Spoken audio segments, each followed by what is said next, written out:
Argentina এবং আলজেরিয়ার মধ্যে আলজেরিয়াকে ৩-০ ব্যবধানে হারিয়েছে, যেটা আজকে সকাল ৭টায় ম্যাচটি অনুষ্ঠিত হয়েছিল।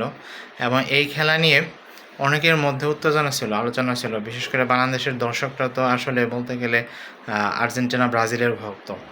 একদল ব্রাজিলের সমর্থক, আবার আরেক দল আর্জেন্টিনার সমর্থক।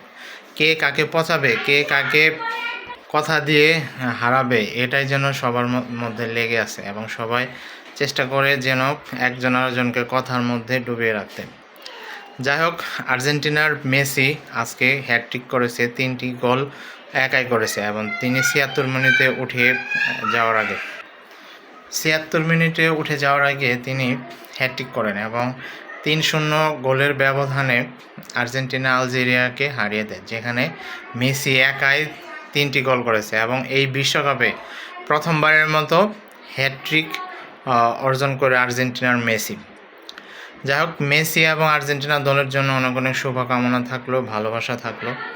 কারণ এই মেসি আর মধ্যে আসলে জয়ের ক্ষুধা এখনও রয়েছে। তিনি যেমন 2022 সালে কাতার বিশ্বকাপ চ্যাম্পিয়ন হয়েছিল এবং সে তারপরে থেকে শুরু করলেন, এবং এই আর্জেন্টিনা তাদের বিশ্বকাপ ধরে রাখার জন্য প্রথম ম্যাচটি দুর্দান্ত খেলে এগিয়ে গেল।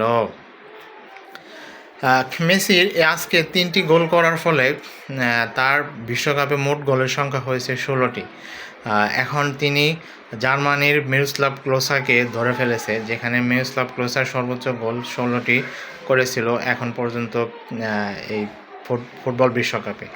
তাকে ছুঁয়ে ফেলেছে। আর মাত্র একটি গোল করতে পারলেই লিওনেল মেসি মিরোস্লাভ ক্লোসাকে ছাড়িয়ে যাবে এবং বিশ্বকাপে সর্বোচ্চ গোলদাতার রেকর্ড করা হবে। অবশ্য মেসির পরে কিন্তু যদিও এমবাপ্পে 13টি গোল হয়েছে, গত ম্যাচে ফ্রান্স 2টি গোল করার ফলে এমবাপ্পে পিছনে আসতেছে। যাই হোক, মেসির জন্য অনেক শুভকামনা থাকলো। আশা করি এই সামনের ম্যাচে মেসি সর্বোচ্চ গোলদাতার রেকর্ড ছাড়িয়ে যাবে ক্লোসাকে। এবং মেসি যে দুর্দান্ত একটা প্লেয়ার, তিনি আবারও প্রমাণ করে দিলেন এবং দুর্দান্তভাবে খেলে তিনি তার দলকে জিতিয়ে শেষ পর্যন্ত মাঠ থেকে ছাড়লেন। এবং তিনি যদিও তিনি প্রথম 5 মিনিটে একটি গোল করেছিল, কিন্তু সেটি অফসাইডের কারণে বাতিল হয়েছে। তারপর 9 মিনিট, 17 মিনিট এবং 76 মিনিটে একটি গোল করে 3টি গোল অর্জন করে এবং এই ফুটবল বিশ্বকাপে প্রথমবারের মতো হ্যাটট্রিক অর্জন করা গেল। যাক, মেসির জন্য অনেক অনেক ভালোবাসা থাকলো, শুভকামনা থাকলো।